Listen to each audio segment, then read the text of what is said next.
약자를 괴롭히는 사건들은 인류가 생겨난 이후로 끊이지 않고 일어나고 있습니다. 지금 이 시대도 예외는 아닙니다. 성인은 물론 학생들까지 전 세대에 걸쳐서 이러한 일들이 일어납니다. 특히 이런 현상들이 직접적으로 적나라하게 나타나는 곳이 바로 학교입니다.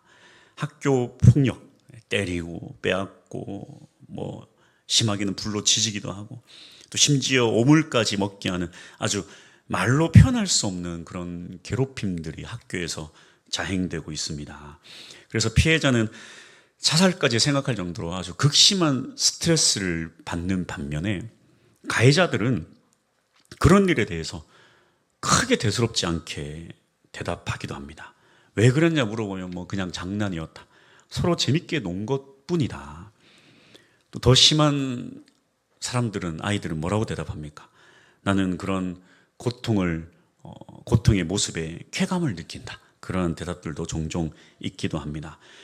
물론 학생들만 그런 것은 아닙니다. 성인들이라고 이러한 괴롭힘이 없는 것이 아닙니다. 미국은 살인보다 더 극악무도한 범죄로 여기는 것이 있는데 바로 주가 조작입니다.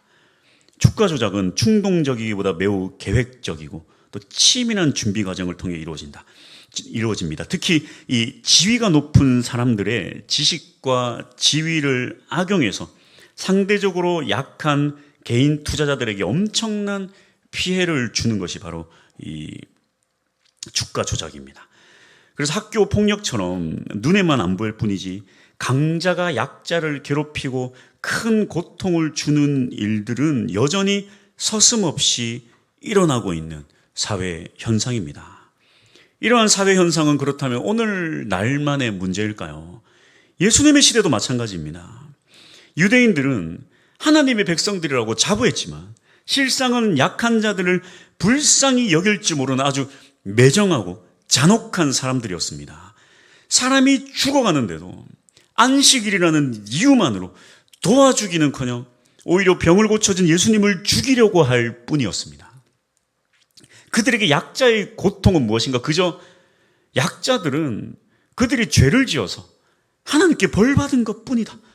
그런 결론만 지으면서 조금의 긍휼과 자비도 베풀지 않았습니다. 하나님의 백성들이었지만 인간성을 상실한 아주 비정하고 잔인한 세상을 만들며 살았던 것입니다. 말세에 나타나는 여러 현상들이 있는데요. 디모데후서 3장 1절에서 3절입니다. 너는 이것을 알라. 말세에 고통하는 때가 이르러 사람들이 자기를 사랑하며 돈을 사랑하며 자랑하며 교만하며 비방하며 부모를 거역하며 감사하지 아니하며 거룩하지 아니하며 무정하며 원통함을 풀지 아니하며 모함하며 절제하지 못하며 사나우며 선한 것을 좋아하지 아니하며.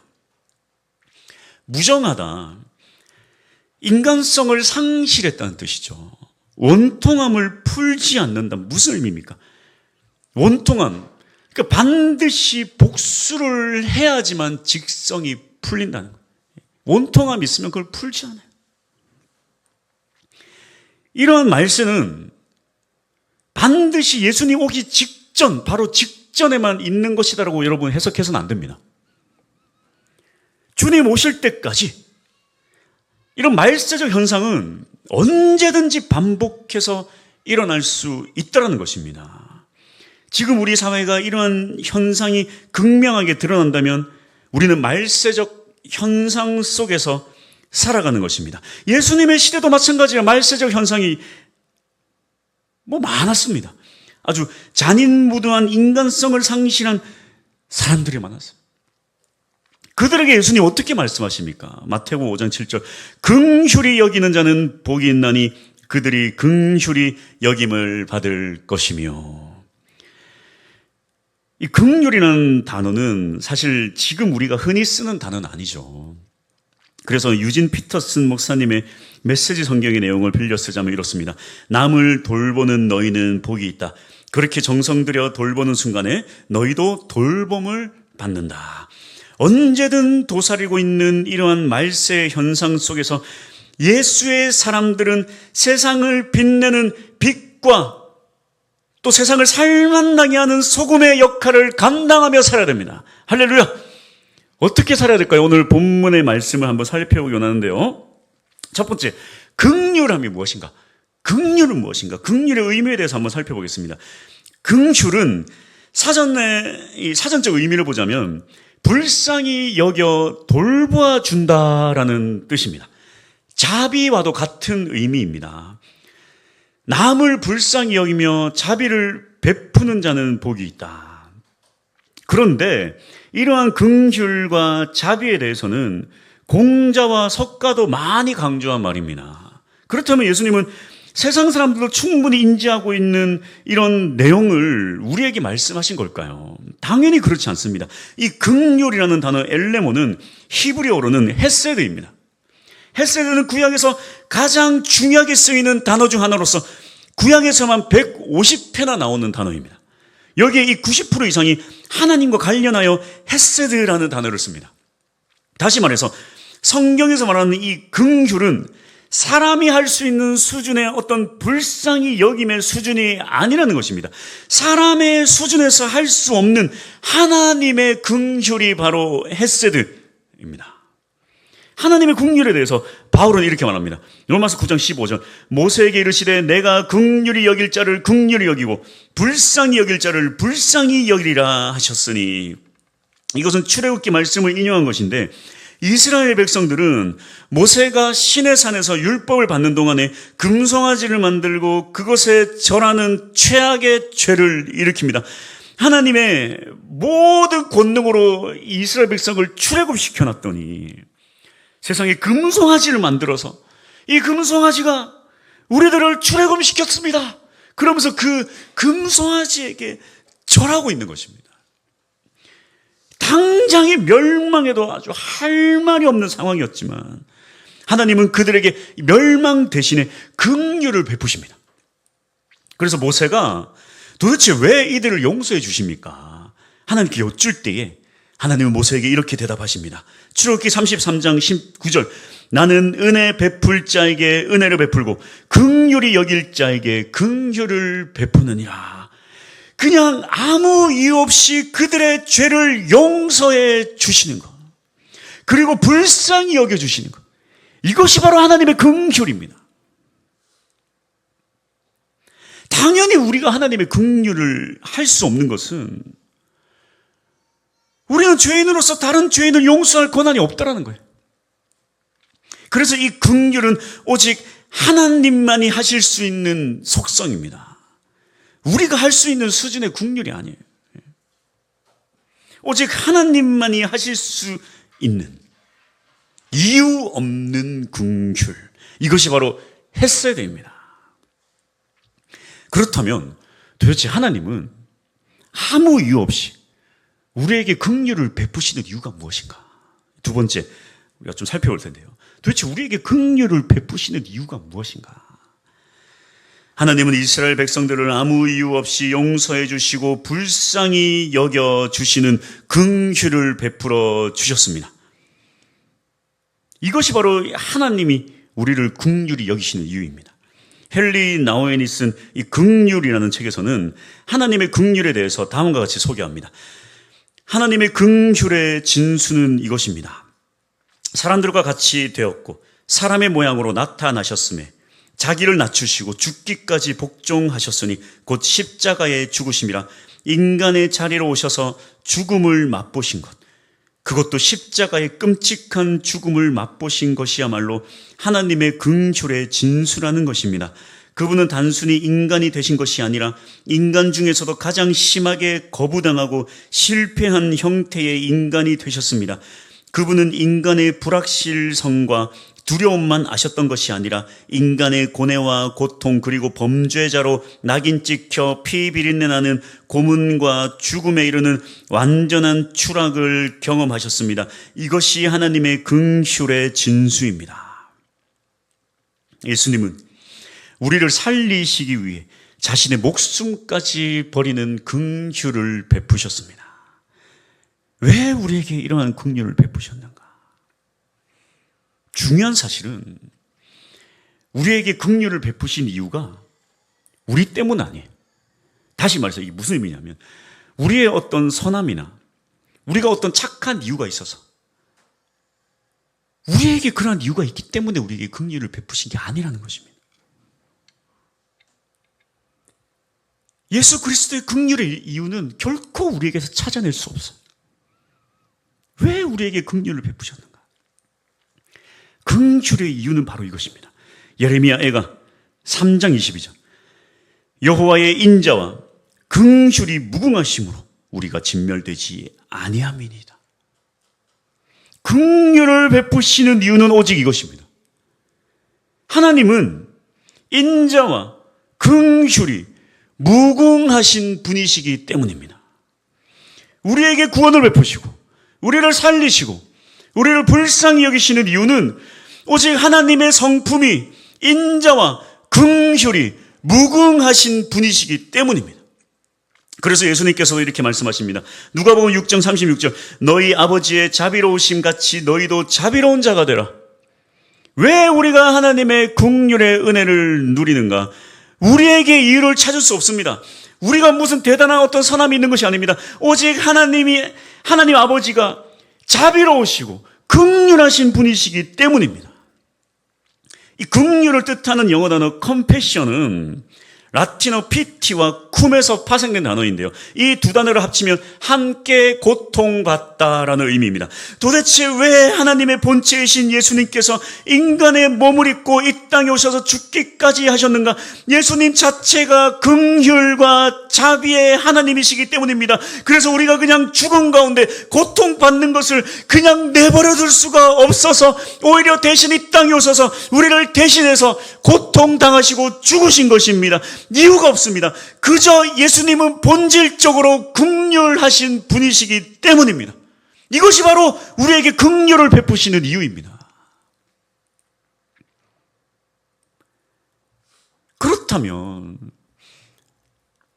성경에서는 우리 또한 하나님의 긍휼로 우리가 긍휼함으로 살아가라 말씀하고 계신데 그렇다면 도대체 우리가 할 수 있는 긍휼은 무엇인가? 어떻게 우리가 하나님의 긍휼을 실천하며 살아갈 수 있을까? 다시 말하자면 하나님의 긍휼과 우리의 긍휼은 본질적으로 전혀 다른 속성이에요.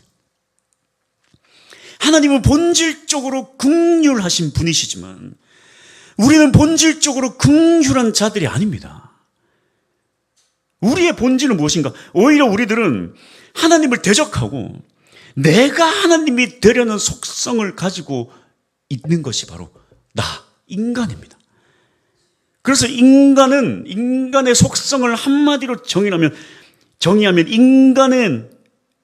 인간의 근본 속성은 바로 이기심이에요. 이기심. 나를 먼저 생각하고 나만 생각하고 나를 위해 살고 나. 인간의 근본적인 속성은 이기심이에요. 세상에서는 이 이기심은 법적으로 큰 문제가 되지 않습니다만 여러분, 성경에서 말하는 가장 큰 죄는 바로 이기심입니다. 이 이기심이 얼마나 무섭냐면 우리 인생에서 이 이기심을 뿌리 뽑는다는 것은 사실 거의 불가능에 가깝습니다. 긍휼의 문제는 여기서 큰 어려움을 겪어요. 이 긍휼과 이기심은 서로 상극입니다. 이기심과 긍휼은 결코 함께할 수가 없어요. 그래서 어떻습니까? 교회가 큰 은혜가 넘치고요. 막 성령 충만을 받으면 가장 먼저 마음에 가득 채워지는 게 사랑과 긍휼입니다. 사랑하게 되고 남을 먼저 생각하게 되고 불쌍히 여기고 도와주고 희생하고 헌신하고 하나도 아깝지 않아요. 이기심이 어디 있습니까? 그런데 놀랍게도 이 이기심의 뿌리가 얼마나 깊은지 은혜가 딱 떨어진다. 성령 충만이 딱 사라진다. 그리고 긍휼의 마음이 그대로 사라지고 거기에 다시금 이기심으로 가득 채워져요. 그래서 어떤 현상이 나타납니까? 그 전에 은혜로울 때 막 헌신하고 막 열심히 하고 막 희생했던 거 그대로 살고 있는데 딱 은혜가 떨어지니까 다 원통해. 하나하나 다 문제가 돼. 여러분, 이 긍휼을 영어로 하면 아까 뭐라고 그랬습니까? 컴패션이라고 했어요. 은혜가 떨어지면 은혜가 떨어지는 순간 이기심이 발동하는 거예요. 그럼 이 긍휼의 마음이 어디로 가는지 아세요? 바로 셀프 컴패션. 남을 긍휼히, 이 표를 나중에 보여주세요. 내가 보여달라고. 이 셀프 컴패션, 그러니까 컴패션, 남을 긍휼히 여기는 마음에서 셀프 컴패션, 이 긍휼이 자기 자신에게로 향하는 거예요. 셀프 컴패션, 자기 긍휼. 우리나라 말로 번역하면 자기 연민이에요. 자기 연민.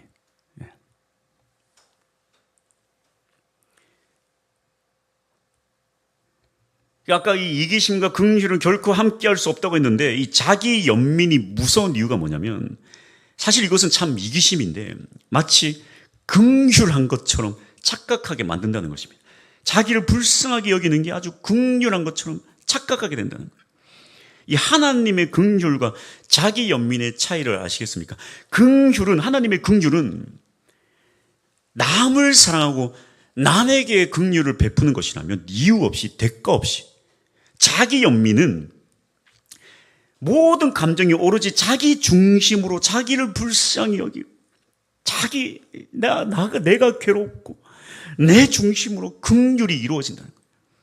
그래서 표를 보여주시면 이 끝이 하나님의 긍휼이고 이 끝이 이 셀프 컴패션, 이 자기 연민이라면, 성령 충만하고 은혜가 넘칠수록 하나님의 긍휼, 그러니까 남을 긍휼히 여기는 남. 근데 은혜가 떨어지면, 이기심이 거의 가득 채워지면 그 남을 향한 긍휼이 어디로 가냐면 자기에게로 돌아가요. 자기 연민, 자기 긍휼, 나. 남이냐 나냐? 남이냐 나냐? 하나님의 긍휼은 남. 그러나 인간의 이기심은 나. 이 싸움에 있어. 남이냐 나냐. 다시 말해, 우리 인간은 이 하나님의 긍휼을 조금도 가질 수 없는 이기적인 속성을 지닌 자들이라는 사실입니다. 어떤 성령의 도움 없이는 결코 우리의 힘으로 이 하나님의 긍휼을 가질 수 없는 존재. 그래서 예수님은 팔복에 예수님으로 사는 자는 긍휼히 여기는 자다, 이렇게 말씀하시는 것입니다. 그러니까 다시금 말하자면 오직 예수님으로 살아가는 자만이 예수의 긍휼함으로 살아갈 수 있는 것입니다. 이유 없는 긍휼, 대가 없는 사랑, 높은 위치에 있지만 낮아지시고, 고난을 받을 필요 없지만 오히려 고난 받으시고, 헌신하고 희생하고, 이러한 예수님의 긍휼은 예수의 능력 없이는 단 한순간도 내 힘으로 할 수가 없는 거예요. 그래서 여러분, 교회에 문제가 일어나는 이유는 아주 단순합니다. 예수의 긍휼로 시작되었다가 은혜 떨어지고 성령 떨어지니까 예수의 긍휼이 사라지고 내 긍휼이 막 올라오는 거예요. 자기 연민이 막 올라오는 겁니다. 그래서 나중에 결국에는 내 긍휼의 힘으로 막 교회 헌신하고 봉사하고 희생하는 거예요. 그러니까 결국에 뭐가 생기면 자기 연민에 빠지는 것입니다. 그 감정이 앞서고 서운해. 나만 헌신하고 나만 희생하고, 그 사람들에게 실망. 때로는 교만에 빠져서 나 없으면 교회 망한다, 나 없으면 끝난다, 이렇게 생각하거나, 또 막 시험에 듭니다. 왜 그렇습니까? 자기 연민으로 교회 헌신하고 봉사하기 때문에. 다시 말해서 우리가 할 수 있는 하나님의 긍휼의 힘은 없어요. 우리가 할 수 있는 긍휼은 없습니다. 우리가 할 수 있는 긍휼은 아무것도 없어요. 그렇게 해서도 안 됩니다. 내가 했기 때문에 내 연민, 내 헌신 외치는 거예요. 나를 위해 싸우고, 나를 위해 울고, 나 없으면 안 된다, 교만에 빠지고, 또 섭섭이가 막 올라와. 섭섭이. 다 섭섭이에요. 섭섭이가 난리를 쳐요. 내가 할 수 있는 긍휼은 아무것도 없어요. 내가 내 연민으로 봉사, 헌신, 충성하니까 세상 섭섭하고 시험 들고 살아가는 것입니다. 우리는 그래서 성령 충만 받아야 돼요. 하나님의 긍휼은 성령 충만 없이는 아무것도 할 수가 없어요. 우리의 긍휼은 오직 예수 그리스도로부터 흘러 넘쳐야 합니다. 결론입니다.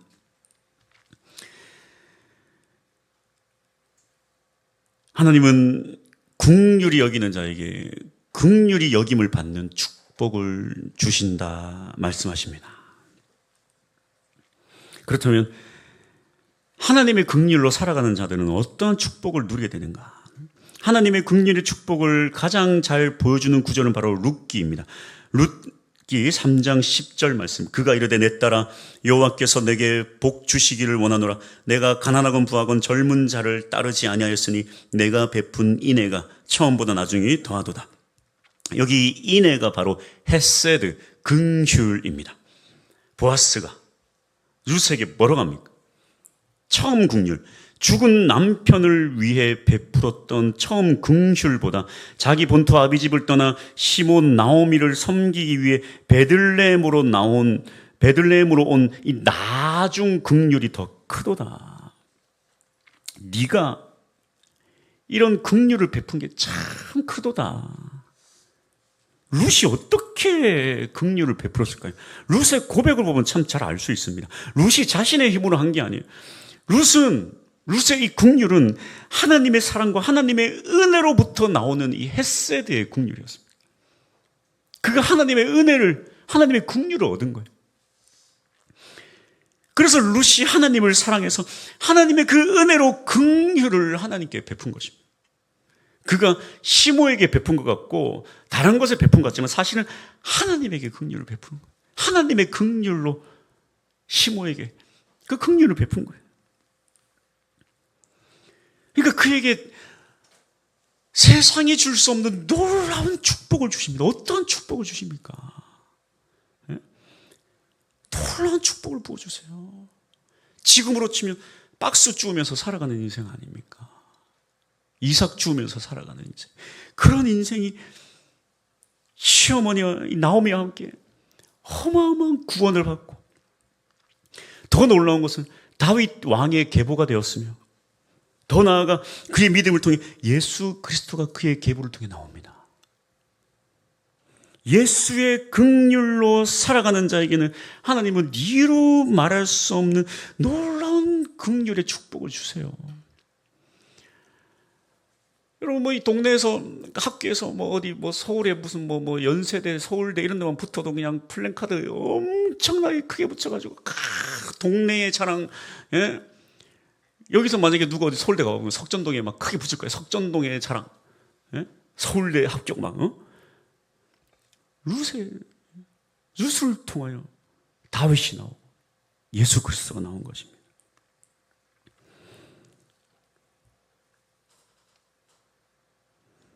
그래서 예수 그리스도의 은혜를 누리는 자라야 긍휼의 삶을 살 수 있는 거예요.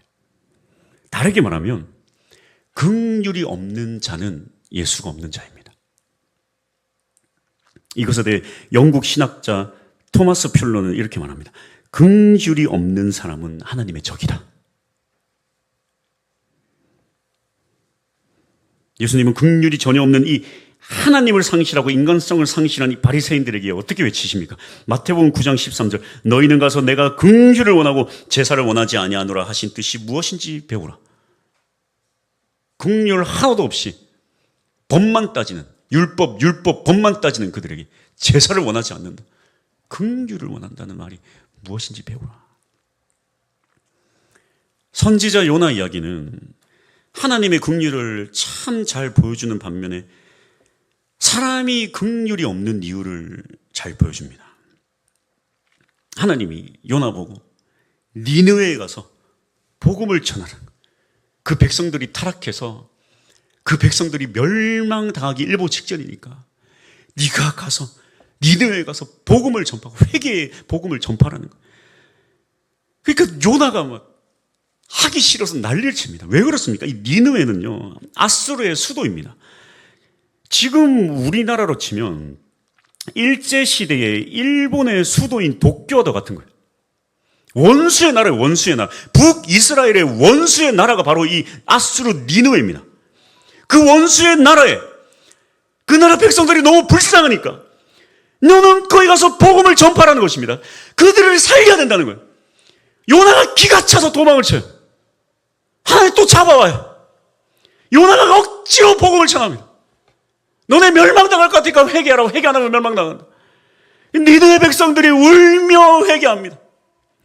하나님이 그들을 살려주세요. 그런 원수들이 회개하는 모습을 보면서 요나가 기가 차서 뭐라고 합니까? 하나님 차라리 나를 죽여주십시오. 차라리 나를 죽여주십시오. 저 원수들이 회개하는 게 이게 무슨 망측한 일입니까?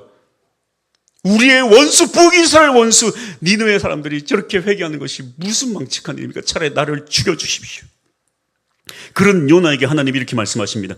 요나서 4장 11절 말씀. 하물며 이 큰 성읍 니느웨에는 좌우를 분별하지 못하는 자가 12만여 명이요 가축도 많이 있나니 내가 어찌 아끼지 아니하겠느냐 하시니라.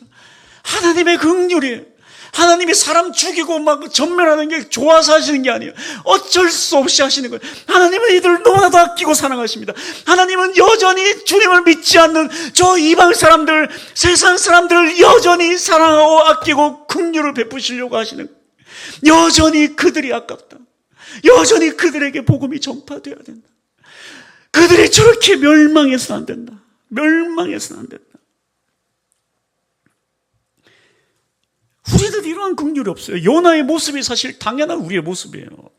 우리가 긍휼할 거라 생각하십니까? 저런 무슨 전쟁의 소식들 들리며 팔레스타인에서, 러시아, 우크라이나에서 그런 전쟁의 소식이 들리며 긍휼이 막 솟아나십니까? 막 불쌍하다 그런 생각 드십니까? 여러분 바꿔 생각해 보십시오. 우리의 원수가 죽는다면 여러분 긍휼한 마음 들겠어요? 우리의 가족을 전멸한 나쁜 인간이, 우리의 가족을 몰살한 인간이 죽임을 당했어요. 긍휼한 마음이 생기시겠습니까? 인간은 그럴 수 없어요. 인간은 그럴 수 없습니다. 전쟁이 얼마나 무섭습니까? 내가 당한 고통을 남을 침략하고 죽이고 겁탈하는 데 쓰는 그런 전쟁. 사람은 긍휼할 수가 없어요. 나를 죽인 원수를 죽임에 있어서 이만큼의 긍휼함도 없어요. 우리는 긍휼한 마음을 가질 수 없습니다. 그래서 우리의 긍휼은 당연하게도 많은 이유와 변명을 동반합니다. 긍휼할 수 없는 이유를 다 대요. 그 시대 가정들을 보십시오. 여러분, 지금 대한민국 이혼율이 40%를 육박해서 50% 가까이 간다고 그래요. 남편이 아내를 사랑하지 못하고 아내가 남편을 사랑하지 못해요. 이혼 안 하고 사랑하는 가정도 마찬가지예요. 평생 부부만 가지면서 저 인간 때문에 내가 죽지 못해 살아간다고. 저 인간 저 원수가 차라리 사랑스럽다고 막 외치면서 남편과 아내를 이를 갈면서 내가 저 인간 내 죽으면 저 인간 옆에 묻히지 마라 내가 가지고 저 떨어뜨려 놔라. 최소한 10m는 떨어뜨려 놔라. 내가 저 인간하고 내가 못 살겠다. 아주. 교회 공동체 안에서 내 마음에 맞는 사람하고만 살아. 우리는 왜 긍휼보다 자기 연민에 빠져 살아가는가? 누군가를 죽도록 미워하고 자기에게만 긍휼을 베풀며 살아가는 이유가 무엇인가? 인간은 당연해요. 나 중심적으로 이기심으로 살아갈 수밖에 없어요. 그래서 사랑하지 못하는 수많은 이유를 대면서 변명을 들이대면서 어쩔 수 없다. 저 인간은 저렇기 때문에, 저 인간은 저렇기 때문에 자기 연민에 빠져서 내가 제일 불쌍한 사람. 이유는 단순합니다. 예수 그리스도가 내 안에 없기 때문에 긍휼을 베풀 수 없습니다. 자기 연민으로 살아가요. 그러나 예수의 긍휼은 아무 이유도 없고 대가도 없습니다. 예수 십자가는 아무 이유 없이 나를 살려주셨어요. 만약에 나를 살려준 이유를 대라고 말한다면 내가 주님 앞에서 무슨 말을 할 수 있겠습니까?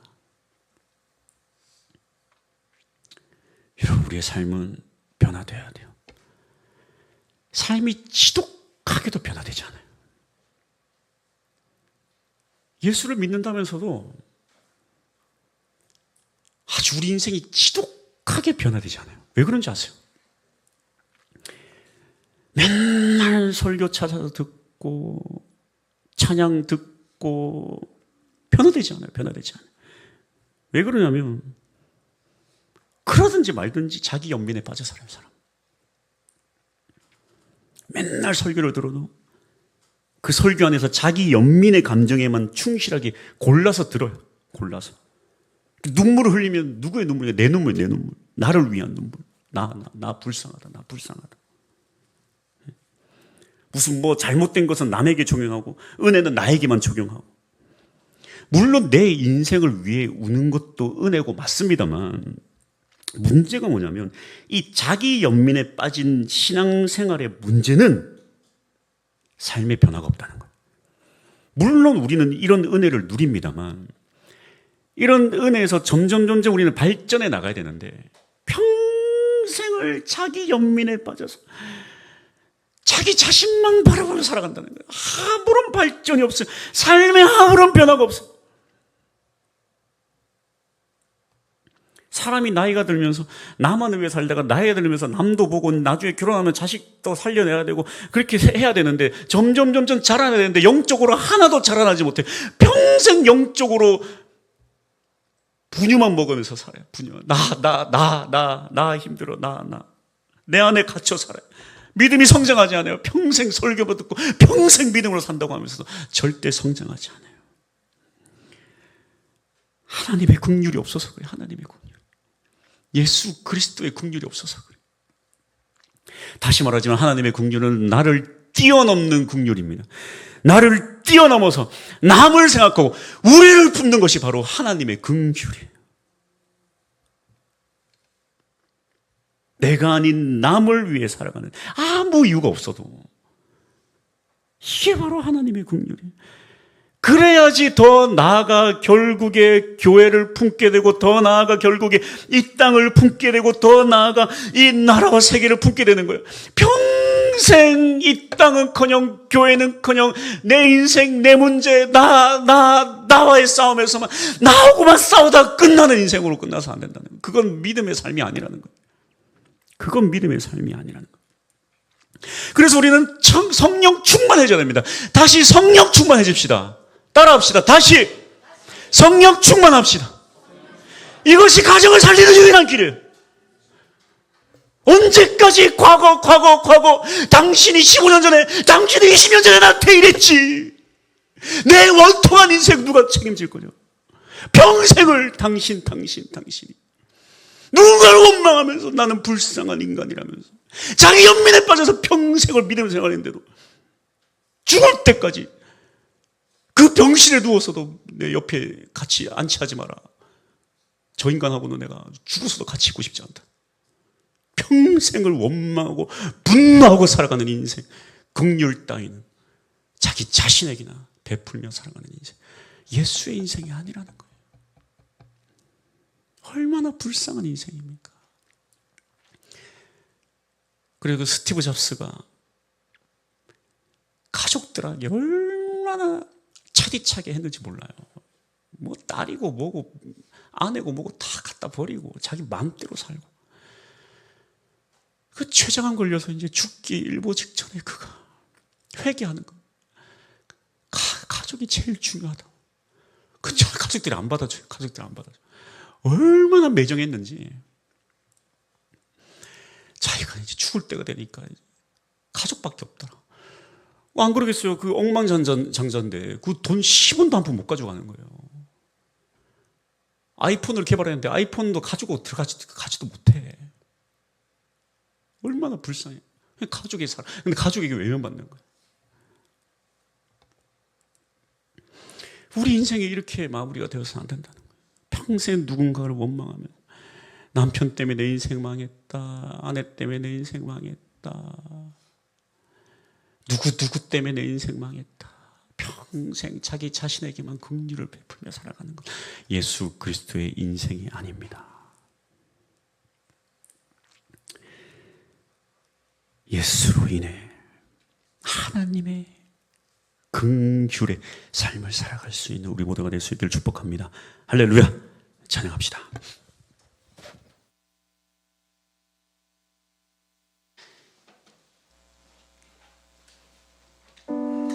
이 설교를 준비하면서 사실 참 불편했어요. 참 하고 싶지 않은 설교, 하고 싶지 않았어요. 저는. 왜냐하면 설교를 준비할수록 불편한 사람들이 막 생각나요. 저라고 무슨 원통함이 없겠습니까? 이유가 다 있죠. 어떻게 그 사람은 그런 말을 할 수가 있나? 그 사람은 그런 행동을 할 수가 있나? 원통한 마음들이 막 올라와요. 그렇게 그걸 가지고 사는 게 당연한 거라 생각하고 인생을 살았어요. 근데 이 말씀을 연구하면 연구할수록 예수를 믿는 자의 긍휼한 인생은 그런 인생이 아니라는 거예요. 이 설교를 준비하는 내내 불편했어요. 하고 싶지 않았어요. 내가 무슨 자격으로 이런 설교를 할 수 있는가? 제가 자격이 있어서 하나님의 긍휼함으로 살자라고 제가 말하는 게 아닙니다. 저 자격이 없어요. 다만 이게 주님의 말씀이에요.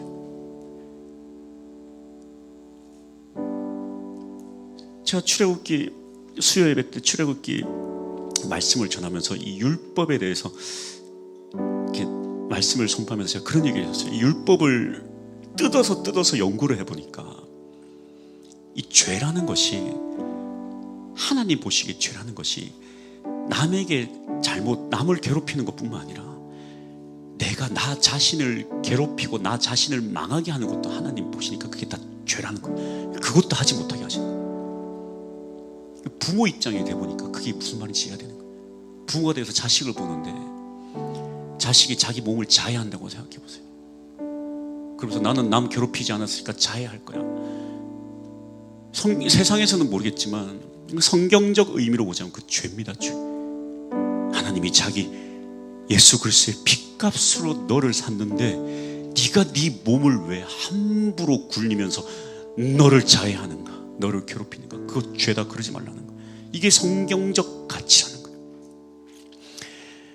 긍휼함 없이 자기 연민에 빠져서 분노하면서 내가 언젠가는 그 인간에게 내가 복수하고 말 거야. 내가 언젠가는 내가 이 원통함을 내가 어떻게든 내가 갚아주리라. 알고 보니까 다 자기 자신을 갉아먹는 자해라는 거. 자해.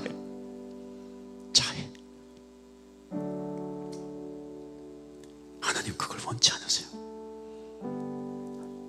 제발 예수 그리스도의 십자가를 바라볼 수 없겠느냐? 너를 위해 대신 아무 이유 없이 죽은 그 10,000달란트의 값어치의 죄의 용서를 받은 네가 그 200데나리온의 너의 인생을 다 죽음으로 몰아넣어 선택했느냐? 제발 예수의 긍휼함을 가져라. 예수를 믿으려면 제대로 믿으라. 제가 말씀을 묵상하면서 제게 주신 말씀이었어요. 저는 자격 없지만 그래도 오늘 이렇게 선포합니다. 우리 모두가 하나님의 긍휼을 가질 수 있는 예수 그리스도의 사람들이 될 수 있기를 축복합니다. 할렐루야. 우리 찬양하겠습니다.